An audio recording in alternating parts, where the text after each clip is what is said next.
আষাঢ়ের বৃষ্টি মাথায় নিয়ে কেন্দ্রে কেন্দ্রে এইচএসসি ও সমমান পরীক্ষার্থীরা হলে পৌঁছাতে দেরি হওয়ার সময় শিথিল, আটকে পড়াদের পৌঁছে দেয় quick response team.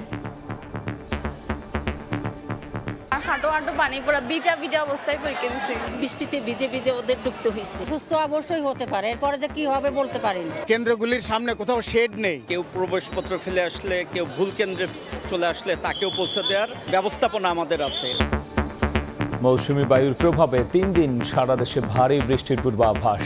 Sylhet, Chittagong সহ পাহাড়ি এলাকায় ভূমিধসের শঙ্কা, বন্দরনগরী সহ বিভিন্ন স্থানে জলাবদ্ধতায় ভোগান্তি। গাড়ি 3-4 বার চেঞ্জ করতে হয়েছে, কতটুকু এসে পানির জন্য বন্ধ হয়ে গেছে, আবার অন্য গাড়ি নিতে হয়েছে। হাঁটাচলা করতে রোড থেকে পারতেছি না। বৃষ্টিতে সেরকম খ্যাপ মারা যায় না, জলাবদ্ধতার কারণে একটু অস্বস্তিও হচ্ছে মানুষের। এটা আগামী 72 ঘন্টা মাঝারি ধরনের ভারী থেকে ভারী এবং কোথাও কোথাও কিন্তু অতি ভারী বৃষ্টিরও সম্ভাবনা আছে। দেখছিলেন প্রধান শিরোনাম, রাতের সময় সঙ্গে আছি আমি গোলাম রাব্বি। এবার অন্যান্য শীর্ষ সংবাদ। গুলশানের 4 ফ্ল্যাটে চাবি নিয়ে গেছেন বেনজির, তালা খুলতে ম্যাজিস্ট্রেট নিয়োগ আদালতের। ছাগলকাণ্ডের মতিউরের জমির তথ্য চেয়ে চিঠি, এনবিআরের ফয়সাল, বগুড়ায় বদলি। সমঝোতার আড়ালে ভারতের সঙ্গে চুক্তিতে হুমকির মুখে জাতীয় নিরাপত্তা, অভিযোগ মির্জা ফখরুলের। দেশের স্বার্থেই নিতে হয় বিদেশি ঋণ, বললেন পররাষ্ট্রমন্ত্রী। দেশে সক্রিয় 6,500-এর বেশি অনলাইন জুয়ার টিম, পাচার হচ্ছে বিপুল অর্থ। দ্রুত আইন করা সহ মোবাইল অপারেটর ও আর্থিক প্রতিষ্ঠানে নজরদারির তাগিদ সিআইডির। এয়ারবাসের বিমান কেনার সিদ্ধান্ত হলেও বিবেচনায় রাখা হচ্ছে বোয়িংয়ের প্রস্তাব, জানালেন বিমানের নতুন এমডি। লাভজনক রুটে ফ্লাইট সংখ্যা বাড়ানোর পরিকল্পনা। এবং মাসের পর মাস অপেক্ষায়ও মেলে না ভিসা, দুর্ভোগ কমাতে বাংলাদেশিদের জন্য ই-মেডিকেল ভিসা চালু করছে ভারত। কম খরচে সেবা নিশ্চিতের তাগিদ।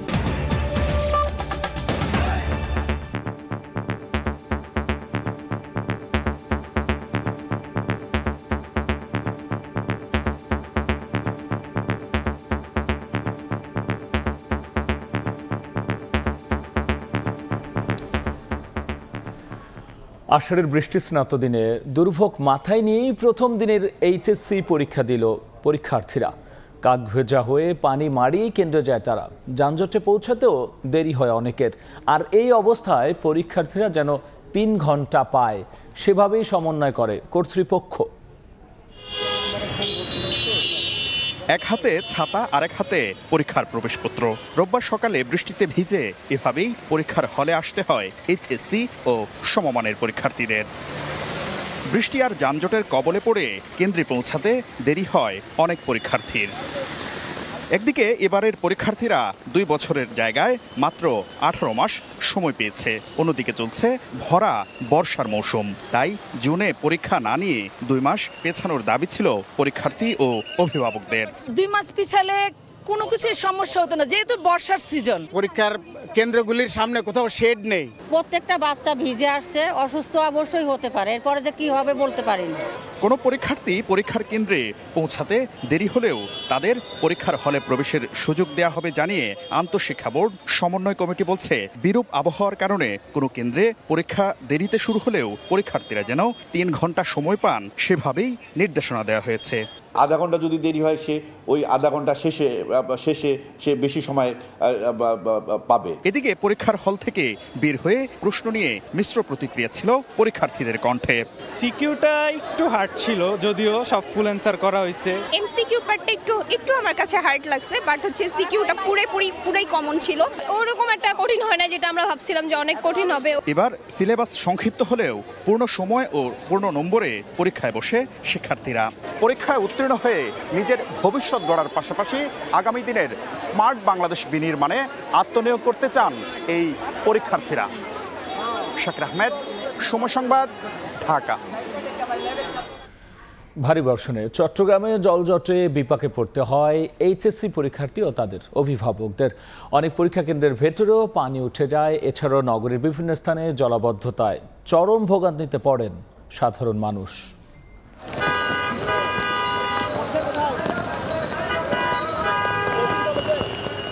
রোববার ভোররাত থেকেই একটানা বৃষ্টিতে নগরীর নিচু এলাকা থেকে শুরু করে অলিগলি সব জায়গা পানিতে ছাপিয়ে যায়। তার উপর মরার ওপর খাড়ারগা হয়ে দাঁড়ায় সামান্য বৃষ্টিতেই নগরীর জলাবদ্ধতার রূপ। এইচএসসি পরীক্ষার প্রথম দিনেই আষাঢ়ের বৃষ্টি দুর্ভোগের কারণ হয়ে দাঁড়ায় পরীক্ষার্থীদের জন্য। পানির জন্য তো যেতে পারছি না, আল্লাহ জানে মনে হয় সময় অনেক লেট হয়ে যাবে। শিক্ষার্থীরা পানি বন্ধ হয়ে গেছে, কেউ পানির কারণে আসতে পারতেছে না। শুধু রাস্তাঘাটেই ভোগান্তি নয়, পানিতে তলিয়ে যায় পরীক্ষার কেন্দ্র।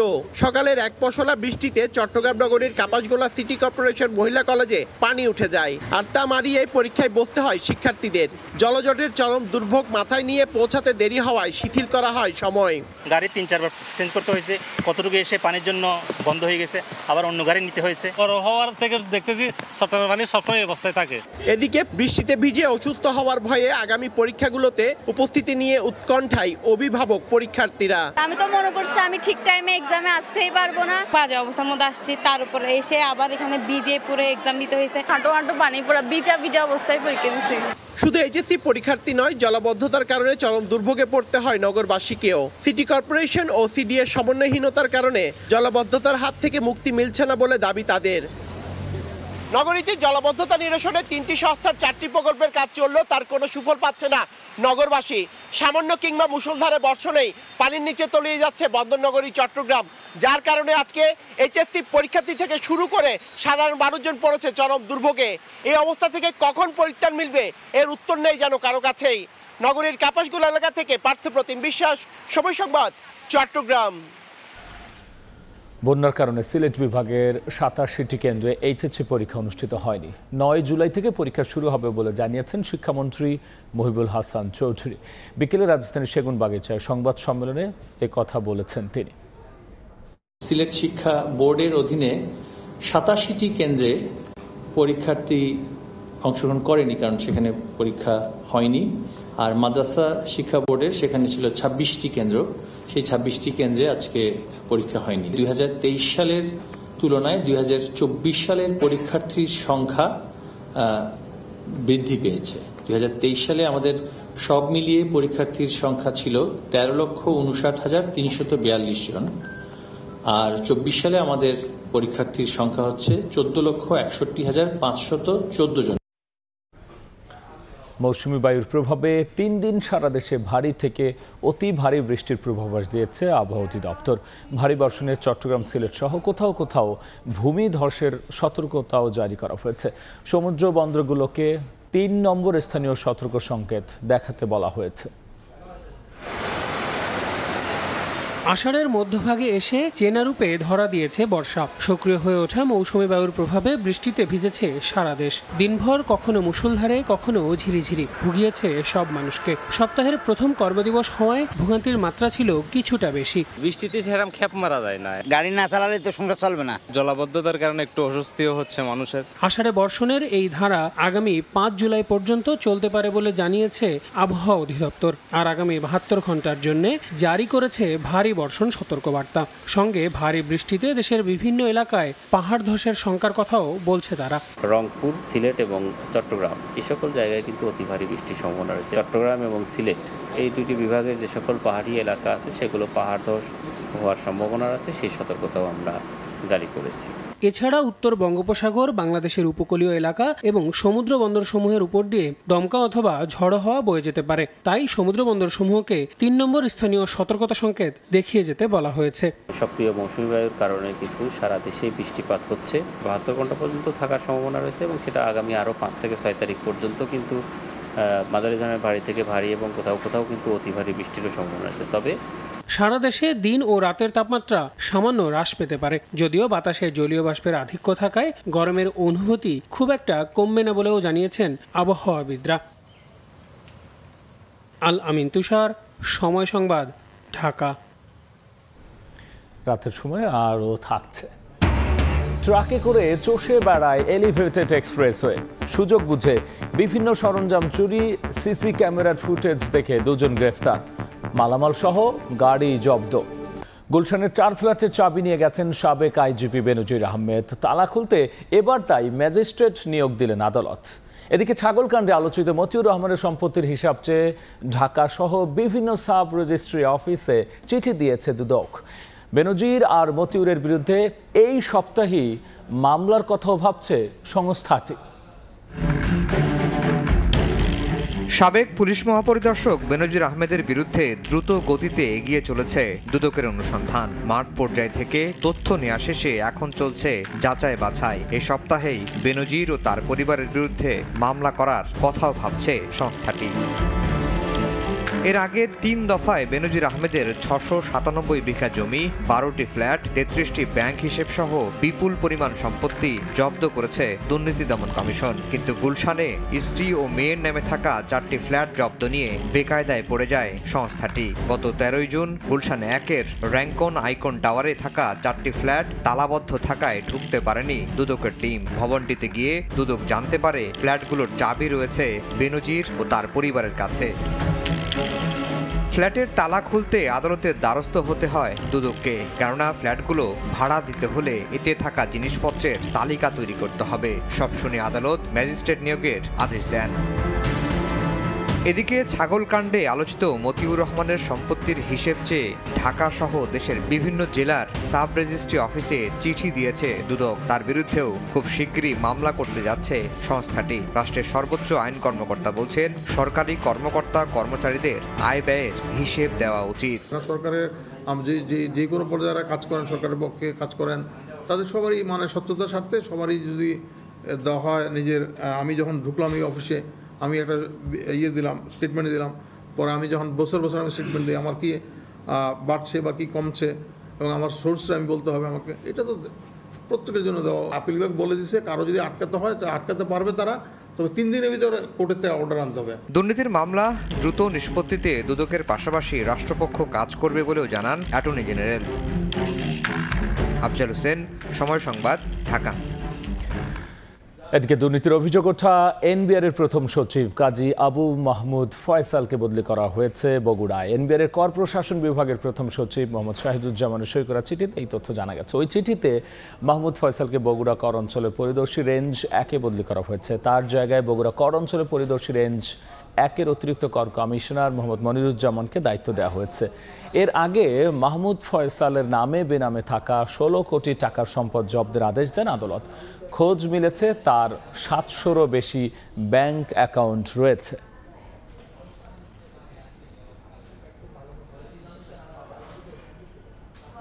ভারতের সঙ্গে সমঝোতার আড়ালে চুক্তি হয়েছে দাবি করে বিএনপির মহাসচিব মির্জা ফখরুল ইসলাম আলমগীর বলেছেন, এতে হুমকির মুখে পড়বে জাতীয় নিরাপত্তা।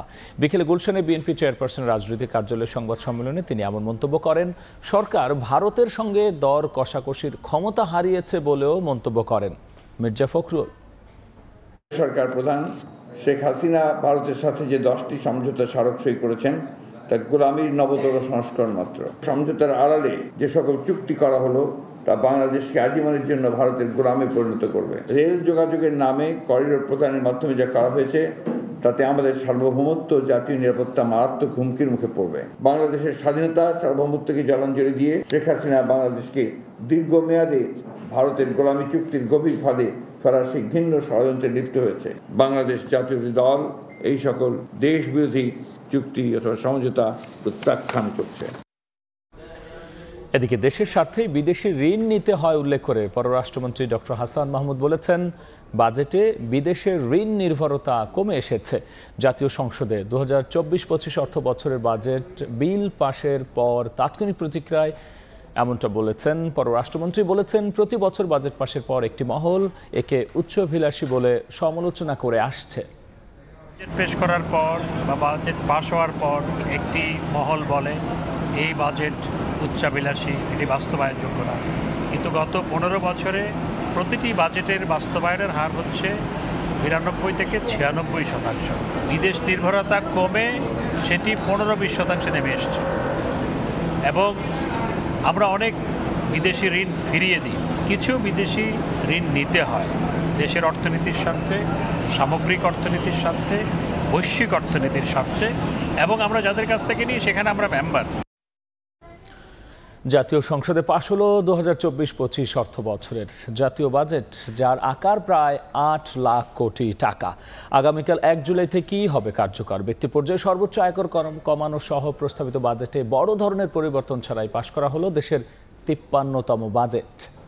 আমি আবুল হাসান মাহমুদ আলী অর্থমন্ত্রী প্রস্তাব করছি যে নির্দিষ্টকরণ বিল 2024 এই মহান সংসদে পাশ করা হোক। সুখী সমৃদ্ধ উন্নত স্মার্ট বাংলাদেশ বিনির্মাণের অঙ্গীকার স্লোগানে রোববার সর্বসম্মতিতে পাশ হল 2024-25 অর্থ বছরের জাতীয় বাজেট। নির্দিষ্টকরণ বিল 2024 পাশে এদিন জাতীয় সংসদে প্রথম অর্থমন্ত্রী হিসেবে প্রস্তাব তুলে ধরেন আবুল হাসান মাহমুদ আলী। পরে প্রস্তাবিত বাজেটের 7,97,000 কোটি টাকা ঠিক রেখেই সংসদ সদস্যদের কণ্ঠধ্বনি হা ভোটে বাজেট পাশ করেন স্পিকার শিরিন শারমিন চৌধুরী। নির্দিষ্টকরণ বিল 2024 সংসদে সর্বসম্মতিক্রমে পাশ হলো। বৈশ্বিক যুদ্ধ পরিস্থিতির মধ্যেই বিশাল এই বাজেট বাস্তবায়ন অনেকটাই চ্যালেঞ্জিং বলে মত সংশ্লিষ্টদের। তবে সংকট মোকাবেলা করে নাগরিকদের নাভিশ্বাস রোধে মূল্যস্ফীতি 6.5% নামিয়ে আনার প্রত্যয়ে সরকার। সঙ্গে দক্ষতা উন্নয়ন ও কর্মসংস্থানে জোর দিয়ে 2041 সালে এক উন্নত ও সমৃদ্ধ বাংলাদেশ গড়ে তুলতে বদ্ধপরিকর নীতি নির্ধারকরা। ধন্যবাদ মাননীয় মন্ত্রী। 1 জুলাই থেকেই কার্যকর হবে 2024-25 অর্থ বছরের জাতীয় বাজেট। এতে রাজস্ব আয়ের লক্ষ্যমাত্রা 5,41,000 কোটি টাকা। এর মধ্যে এনবিআর এর 4,80,000 কোটি আর এনবিআর বহির্ভূত আয় করা হবে 61,000 কোটি টাকা। অন্যদিকে সামগ্রিক বাজেটে ঘাটতি 2,56,000 কোটি টাকার যোগান দেওয়া হবে অভ্যন্তরীণ ও বৈদেশিক ঋণে। এর মধ্যে বিদেশি উৎস থেকে নেওয়া হবে 90,700 কোটি টাকা এবং অভ্যন্তরীণ ব্যাংক ও সঞ্চয়পত্র থেকে লক্ষ্য রয়েছে 1,60,900 কোটি টাকা। এবারের বাজেটে ব্যক্তি শ্রেণীর সর্বোচ্চ আয়কর 30% পরিবর্তে 25% নির্ধারণ এবং অবৈধ অর্থ বৈধ করার জন্য কর দিতে হবে 15%। অর্থ বছরের শুরুতে কিছুটা হলেও রিজার্ভের চাঙ্গা ভাব অনেকটাই স্বস্তি ও সাহস যোগাচ্ছে সংশ্লিষ্টদের। এবং সেখানেও ব্যবস্থা আমরা নিয়েছি। কাজল আব্দুল্লাহ, সময় সংবাদ, ঢাকা। দেশে 6,500-এরও বেশি অনলাইন জুয়ার টিম সক্রিয় বলে ধারণা সিআইডির। অনলাইন জুয়ার মাধ্যমে অর্থ পাচার রুখতে দ্রুত আইন করার পাশাপাশি মোবাইল অপারেটর আর বিকাশ নগরদের মতো আর্থিক সেবা প্রতিষ্ঠানগুলোকে নজরদারিতে আনার তাগিদ সিআইডি প্রধানের। দুপুরে সংস্থাটির কার্যালয়ে এক গবেষণা প্রতিবেদন উপস্থাপন অনুষ্ঠানে সিআইডির প্রধান বলেছেন, অনলাইন অপরাধ নিয়ন্ত্রণে সম্মিলিত প্রচেষ্টা জরুরি। তথ্য প্রযুক্তির সহজলভ্যতা মানুষকে বহুবিধ সুবিধা দিলেও উদ্বেগ বাড়াচ্ছে অনলাইন জুয়া সহ নানা ধরনের অপরাধ প্রবণতা। বিভিন্ন অ্যাপ বা ওয়েবসাইটের মাধ্যমে জুয়ার ফাঁদে সর্বশান্ত হচ্ছেন অনেকে, অর্থ পাচার হচ্ছে দেশের বাইরে। রোববার অনলাইন জুয়া ও মোবাইল অ্যাপের মাধ্যমে অবৈধ অর্থ স্থানান্তর নিয়ন্ত্রণের চ্যালেঞ্জ বিষয়ক এক গবেষণা প্রতিবেদন উপস্থাপন করে পুলিশের অপরাধ তদন্ত বিভাগ সিআইডি। প্রতিষ্ঠানটি জানায়, অনলাইন জুয়া নিয়ন্ত্রণে বড় চ্যালেঞ্জ তথ্যের ঘাটতি, গবেষণার অভাব আর সুনির্দিষ্ট আইন না থাকা। স্পষ্ট কোনো তথ্য না থাকলেও সিআইডির ধারণা, দেশে 6,500-এর বেশি অনলাইন জুয়ার টিম রয়েছে। অনুষ্ঠানে অনলাইন জুয়া ও অর্থ পাচার নিয়ন্ত্রণে জরুরি ভিত্তিতে আইন প্রণয়ন, মোবাইল অপারেটর ও মোবাইলে আর্থিক সেবা প্রতিষ্ঠানগুলোকে নজরদারিতে আনার তাগিদ দেন সিআইডি প্রধান। এগুলি বেশ কষ্টকর যে আমাদের দেশের রেমিটেন্স যোদ্ধা যারা বিদেশে আছে তাদের অর্জিত ডলার বা রিঙ্গিত বা রিয়েল এগুলি বাংলাদেশে ইন হয় না, এগুলি দুবাই থেকে যায় বা আদার্স কান্ট্রিতে থেকে যায় আর ওইখান থেকে ইনস্ট্রাকশন মোতাবেক ইমানি করে এগুলো ডিস্ট্রিবিউশন করে। একক কোনো প্রতিষ্ঠানের পক্ষে অনলাইন জুয়ার ভয়াবহতা ঠেকানো কঠিন বলেও মন্তব্য করেন সিআইডি প্রধান। এই অপরাধগুলি দমনের জন্য সম্মিলিত প্রচেষ্টা লাগবে। ফিনান্সিয়াল ট্রানজ্যাকশনের সাইডে একটি সেন্ট্রাল ডাটাবেস খুবই জরুরি, যেখানে সিআইডির অ্যাক্সেস থাকা খুবই জরুরি। তবে ক্রিকেটার সাকিব আল হাসানের অনলাইন জুয়ার বিজ্ঞাপনের বিষয়ে প্রশ্ন করলে তা এড়িয়ে যান সিআইডি প্রধান। আমরা ইন্ডিভিজুয়াল কোনো ব্যক্তির দিকে না যাই, আমরা আইনের মধ্যে সীমাবদ্ধ থাকি। ফারুক ভিয়া, রবিন, সময় সংবাদ, ঢাকা। কখনো বাসে চড়ে, আবার কখনো পিকআপ কিংবা ট্রাকে করে এলিভেটেড এক্সপ্রেসওয়ে চষে বেরিয়েছেন 1 মাস। আর এই সময়ের মধ্যে মূলত রেকি করা হয়েছে কোথায় কি আছে। পরে এক্সপ্রেসওয়েতে থাকা বিভিন্ন সরঞ্জাম চুরির পরিকল্পনা করা হয়। সিসি ক্যামেরার ফুটেজ দেখে দুজনকে শনাক্তের পর পুলিশকে জানায় কর্তৃপক্ষ। এরপর হাতে নাতে গ্রেফতার করা হয় সাদ্দাম আর মোরশেদকে। দেখব বুলবুল রেজা রিপোর্ট।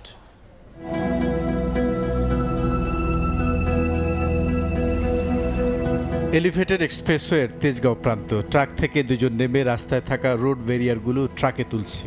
আপাত দৃষ্টিতে মনে হচ্ছে তারা এলিভেটেড এক্সপ্রেসওয়ের কোনো না কোনো দায়িত্বে নিয়োজিত। এক্সপ্রেসওয়ের নিরাপত্তারক্ষীরাও তাই ভেবেছিলেন, কিন্তু কিছুক্ষণের মধ্যে তাদের সেই ধারণা মিথ্যা প্রমাণিত হয়। ট্রাকে রোড ব্যারিয়ার তোলা এই দুই ব্যক্তি এলিভেটেড এক্সপ্রেসওয়ের কেউ নন, তারা মূলত চোর। সিসিটিভিতে মালামাল চুরির বিষয়টি শনাক্তের পর নিরাপত্তারক্ষীরা ধাওয়া দিয়ে সাদ্দাম ও মোর্শেদকে আটক করে পুলিশে খবর দেয়। পুলিশ সেখানে গিয়ে ট্রাকসহ চুরি করা মালামাল উদ্ধার করে।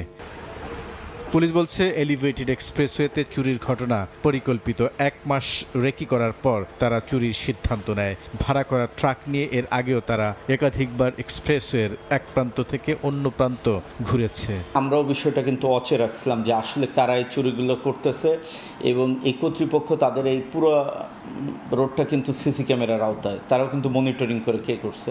তো এইভাবে সিসি ক্যামেরার থেকেই কিন্তু এই চোর ধরা পড়েছে যে তারা যখন একটা পিক আপ নিয়ে উঠছে এবং উঠে উল্টো পথে ঘুরেই আবার কিন্তু ব্যাকে গিয়েই রোড যে ব্যারিয়ার এইগুলো চুরি করতেছিল।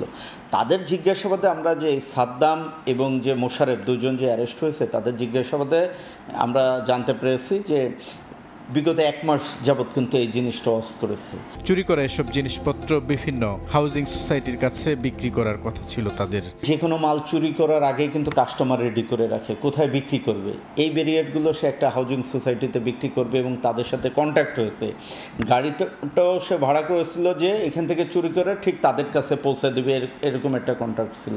আরও কি কি ঘটনা ঘটেছে এর জন্য তাদের কিন্তু আমরা জিজ্ঞাসাবাদ করতেছি এবং আর কেউ জড়িত আছে কিনা। এর আগেও তাদের বিরুদ্ধে চুরি সহ অন্যান্য মামলার তথ্য আছে পুলিশের কাছে।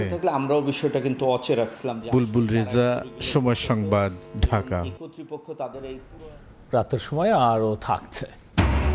গড়পড়তা পারফরমেন্স নিয়ে তৃপ্ত বোর্ড আর ক্রিকেটাররা। বিশ্বকাপ শেষ হতেই টাকার পেছনে লঙ্কান প্রিমিয়ার লিগ খেলতে ছুটছিলেন মুস্তাফিজ, তাসকিন ও হৃদয়। সীমান্ত দিয়ে চোরাই পথে দেশে ঢুকছে ভারতে অবৈধভাবে উৎপাদিত মোবাইল। নারায়ণগঞ্জের সোনাগাঁও থেকে 808টি মোবাইল সহ ওই চক্রের 4 সদস্যকে গ্রেফতারও করা হয়েছে। চক্রের সঙ্গে জড়িত দোকান মালিকদের বিরুদ্ধেও ব্যবস্থা নেওয়া হবে বলে জানিয়েছে র্যাব। মোবাইল শোরুমের বিক্রয়কর্মী আবু তাহের চাকরির পাশাপাশি গড়ে তোলেন মোবাইল চোরাচালান চক্র। 3 বছর ধরে ভারত থেকে অবৈধভাবে বিভিন্ন ব্র্যান্ডের মোবাইল ফোন কুমিল্লা সীমান্ত দিয়ে নিয়ে আসতো চক্রের সদস্যরা।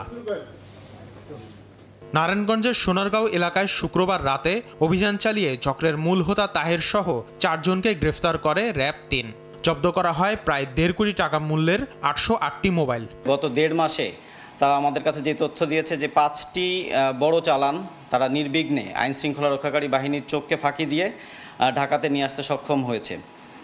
এই প্রতিটি চালানেই প্রায় 500টির মতো মোবাইল তারা পাচার করে নিয়ে এসেছে। গাজার প্যাকেটগুলি যেভাবে থাকে ঠিক একইভাবে কিন্তু এই মোবাইলগুলি 8টি 9টি 10টি মোবাইলের একটি ছোট ছোট করে প্যাকেট করে এই মোবাইলগুলি কিন্তু সীমান্তের ওই পার থেকে হাতে হাতে বাংলাদেশে এভাবে ঢুকছে। র্যাব জানায় চোরাই মোবাইল তারা কুমিল্লা ও ঢাকার বিভিন্ন শোরুমের মালিকদের কাছে বিক্রি করত। অভিযুক্ত দোকান মালিকদের বিরুদ্ধেও ব্যবস্থা নেওয়ার কথা জানায় র্যাব। তারা কোন কোন মার্কেটে কোন কোন ব্যক্তিদের কাছে এই মোবাইলগুলি বিক্রি করেছে বা বিক্রি করছে, তাদের গ্রাহক কারা, সেগুলির ব্যাপারে আমরা অবশ্যই বিস্তারিত তথ্য নিব এবং তাদের বিরুদ্ধেও আমাদের অভিযান চলবে।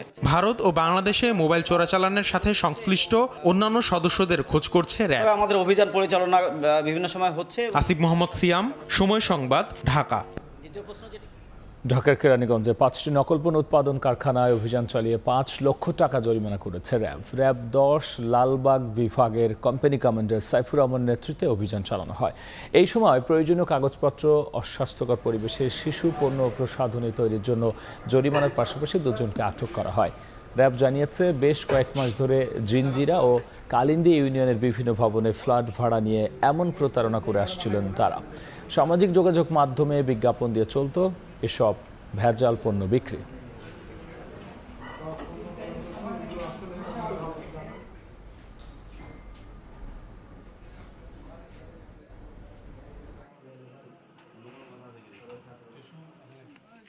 এবার টিকিট সিন্ডিকেট ও দুর্নীতি বন্ধে কঠোর পদক্ষেপের কথা জানালেন বাংলাদেশ বিমানের নতুন এমডি জাহিদুল ইসলাম। বললেন, আপাতত এয়ারবাস কেনা হলেও বিবেচনায় থাকবে বোয়িং এর প্রস্তাবও। দুপুরে গণমাধ্যমের সঙ্গে মতবিনিময়কালে তিনি জানান, লাভজনক রুটে ফ্লাইট সংখ্যা বাড়ানো হবে। বাংলাদেশ বিমানের টিকিট বিক্রির সঙ্গে সংশ্লিষ্ট এজেন্টগুলোকে সাধারণত কমিশন দেওয়া হয়ে থাকে 7%। তবে সম্প্রতি বিভিন্ন অনলাইন ট্রাভেল এজেন্সির মাধ্যমে বিমানের টিকিট 15 থেকে 20% ছাড়ের অফার দেওয়া হয়, যা সংস্থাটির বিজনেস পলিসি ও স্বার্থ বিরোধী হওয়ায় এক সংবাদ বিজ্ঞপ্তির মাধ্যমে সতর্ক বার্তা দেয় বাংলাদেশ বিমান। এতে বিভ্রান্ত হচ্ছেন সাধারণ যাত্রীরা।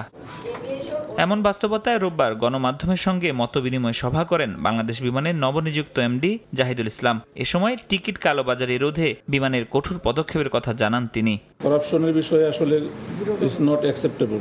হ্যাঁ, এখানে আস্তে আস্তে এখান থেকে আমাদের এই প্রশ্নের থেকে, যেমন টিকিটিংয়ের প্রশ্ন থেকে মুক্ত হইতে চাই, এটার থেকেও ধীরে হলে মুক্ত হইতে চাই পুরোপুরি। নতুন বিমান কেনার বিষয়ে এমডি জানান, আপাতত এয়ারবাসের বিমান কেনা হলেও ভবিষ্যতে বোয়িং এর প্রস্তাবও বিবেচনায় রাখা হবে। তো এয়ারবাসের সাথে আলোচনা, আমাদের বিভিন্ন ইন্টারনাল যে প্রসিডিউর সেগুলি আছে, আবার বোয়িংয়েরও প্রস্তাব আছে, সেটাও আমরা একটু ওইটাকে একটা শেপে নিয়ে ওইটার বিষয় করবো, কারণ আমাদের তো প্রয়োজন অনেক। অস্ট্রেলিয়া, দক্ষিণ কোরিয়া ও চীনের বিভিন্ন গন্তব্যে নতুন রুট চালুর বিষয়ে কাজ চলছে জানিয়ে বিমানের নতুন এ কর্তা জানান, অলাভজনক রুট চিহ্নিত করে লাভজনক রুটে বেশি ফ্লাইট চালানোর পরিকল্পনা চলছে। কাজ চলছে এক্সিস্টিং রুটের মধ্যেও আরেকটু একদম বেশি লস মেকিং বা যেটার মধ্যে অলরেডি প্রফিট আছে সেখানে ফ্রিকোয়েন্সি বাড়ানো। 2034 সালের মধ্যে নতুন 32টি এয়ারক্রাফট প্রয়োজন হবে বলেও জানান বিমানের প্রধান নির্বাহী। যেভাবেই হোক, যেই সোর্স থেকেই হোক, আমাদের বহরে অ্যাড করতে হবে। ফরহাদুর রহমান, সময় সংবাদ, ঢাকা।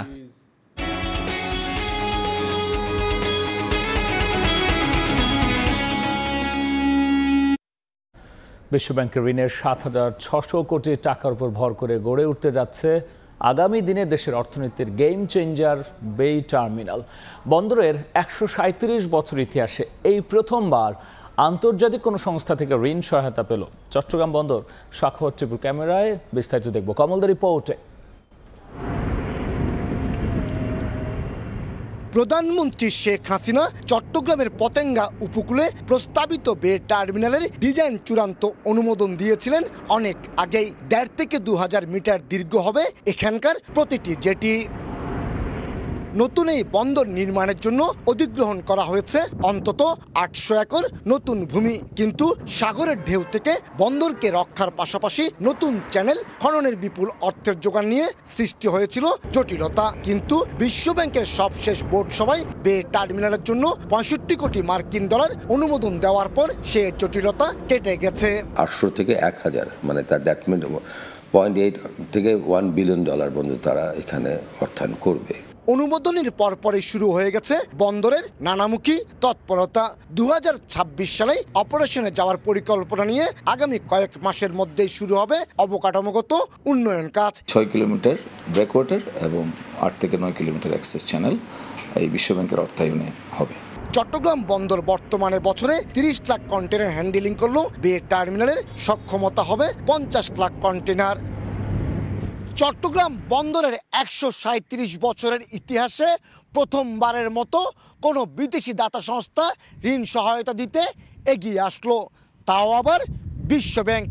বিশ্বব্যাংকের 7,600 কোটি টাকা ঋণ নিয়ে পথ চলা শুরু হচ্ছে আগামী দিনে বাংলাদেশের অর্থনীতির গেম চেঞ্জার এই বে টার্মিনালের। প্রস্তাবিত বে টার্মিনাল থেকে কমল দে, সময় সংবাদ। বিশ্বের অন্যতম জনবহুল দেশ ভারতে বিদেশি পর্যটকদের মধ্যে দ্বিতীয় অবস্থানে আছেন বাংলাদেশিরা, আর যার মধ্যে প্রায় 80% যান চিকিৎসার জন্য। তবে ভারতের চিকিৎসা ভিসা পেতে পোহাতে হচ্ছে চরম ভোগান্তি। দুর্ভোগ লাঘবে তাই চালু হচ্ছে ই-মেডিকেল ভিসা। বিস্তারিত সুব্রত আচার্যের রিপোর্টে। ভারতে চিকিৎসা করাতে আসা বেশিরভাগ বাংলাদেশি পর্যটকের ঠিকানা কলকাতার বাইপাস লাগোয়া মুকুন্দপুরের হাসপাতাল পল্লী। এখানে ছোট বড় 10 থেকে 12টি বেসরকারি চিকিৎসা কেন্দ্র রয়েছে। তবে পর্যটকদের অভিযোগ, যে সংখ্যক রোগী ভিসার জন্য ঢাকায় ভারতীয় হাই কমিশনে আবেদন করেন তার অর্ধেকেরও কম পর্যটককে দেয়া হচ্ছে ভিসা। ফলে অনেকেই সঠিক সময়ে আসতে না পেরে চরম বিড়ম্বনার শিকার হন। যদিও সদ্য অনুষ্ঠিত দুই দেশের প্রধানমন্ত্রী পর্যায়ে বৈঠকে যে সমঝোতা সই হয়েছে সেখানে বড় জায়গা পেয়েছে দুই দেশের চিকিৎসা ব্যবস্থায় পারস্পরিক সহযোগিতা। ভিসার জন্য যে ভোগান্তিটা হতো সেই মেডিকেলের জন্য খুব একটা সুখবর, এবং এটাতে সবাই উপকৃত হবে। তবে শুধু ই ভিসা ব্যবস্থাপনাতেই থেমে থাকলে চলবে না। ভারতের চিকিৎসকরা মনে করছেন বাংলাদেশি রোগীদের জন্য চিকিৎসা খরচ কমানো সহ তাদের সব ধরনের সুবিধাও নিশ্চিত করতে হবে। কম খরচে কোন জায়গায় কিভাবে ঠিক চিকিৎসা তারা পাবেন সেই রকম ব্যবস্থাও যেন একটা হেল্প ডেস্ক ভারত সরকারের দ্বারা তৈরি হয়। সংশ্লিষ্টরা মনে করছেন কলকাতার অর্থনীতির বড় একটা অংশ এই চিকিৎসা ব্যবস্থার সঙ্গে সম্পর্কিত। তাই ই মেডিকেল ভিসার ফলে সবচেয়ে বেশি লাভবান হবে পশ্চিমবঙ্গের অর্থনীতি। ই মেডিকেল ভিসা চালু হলে যেমন ভারতের রাজস্ব আয় বাড়বে, ঠিক একই সঙ্গে ভ্রমণ কর বাবদ বাংলাদেশের কোষাগারেও বাড়বে রাজস্বের পরিমাণ। কলকাতার হাসপাতাল পল্লী থেকে সুব্রত আচার্য, সময় সংবাদ।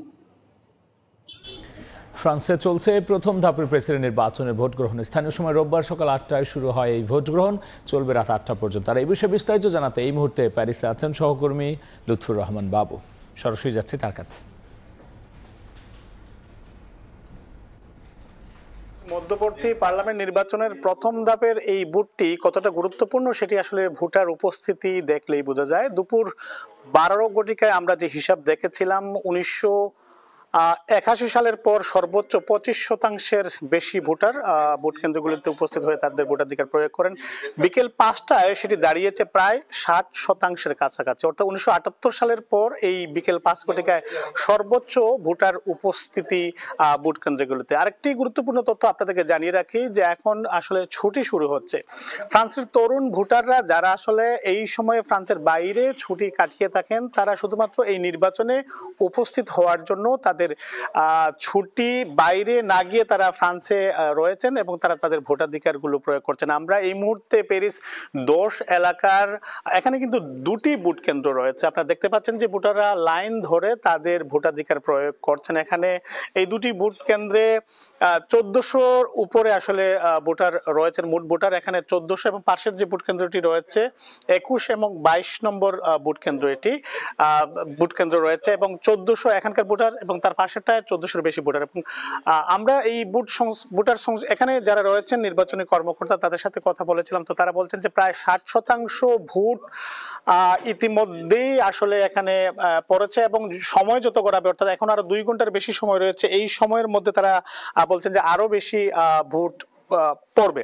তো এখানে যে যারা ভোটার রয়েছে আমরা তাদের সাথে কথা বলেছিলাম, তো তারা আমাদেরকে বলছেন যে তাদের মধ্যে একটি শঙ্কা কাজ করছে। সেই শঙ্কাটি হচ্ছে যে কোনো কারণে কট্টর ডানপন্থী মেরিন লপনের দল যদি সংখ্যা গরিষ্ঠতা পায় তাহলে আগামী দিন এই দেশটিতে যে অভিবাসী রয়েছেন তাদের কপালে আসলে কি থাকবে, তাদের ভাগ্যে আসলে কি থাকবে, এটি এই মুহূর্তে বলা সম্ভব হচ্ছে না। কারণ হচ্ছে মেরিন লপনের কট্টর ডানপন্থী দল সেই শুরু থেকেই তারা কিন্তু অভিবাসীদের এই দেশ থেকে তাড়িয়ে দেওয়ার কথা বলে আসছে।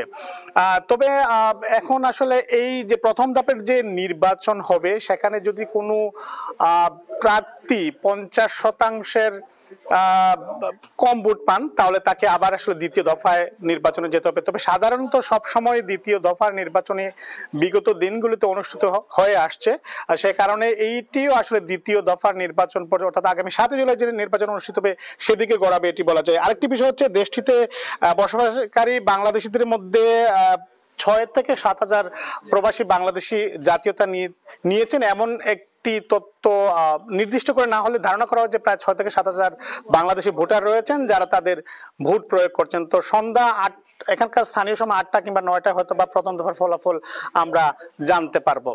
তো রাজধানী প্যারিসের এই যে 10 এলাকার ভোট কেন্দ্র রয়েছে সেখান থেকে এখানকার যে পার্লামেন্ট নির্বাচন অনুষ্ঠিত হচ্ছে তা নিয়ে এই ছিল এখন পর্যন্ত আমার কাছে সর্বশেষ।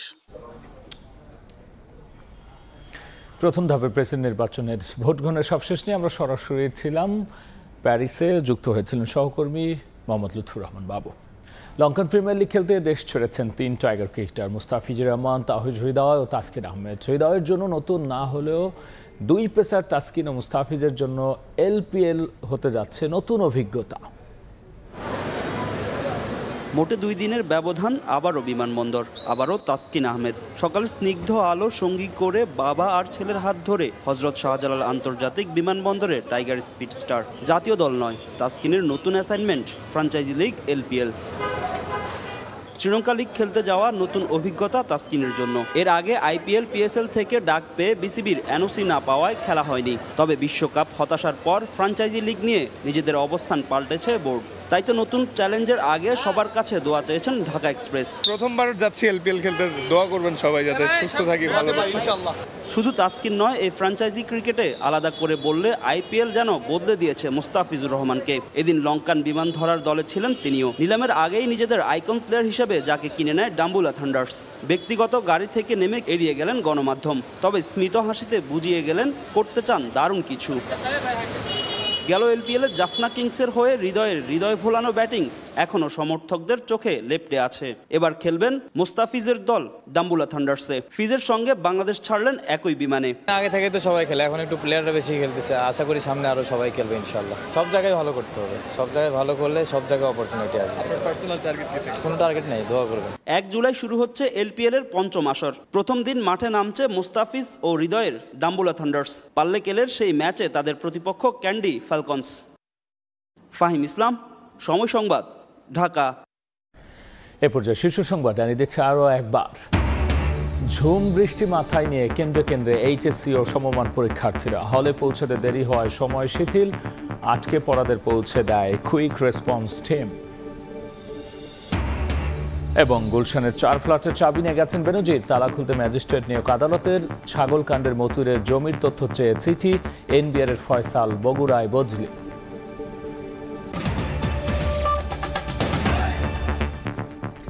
এই ছিল আমার কাছে থাকা রাতের সময়।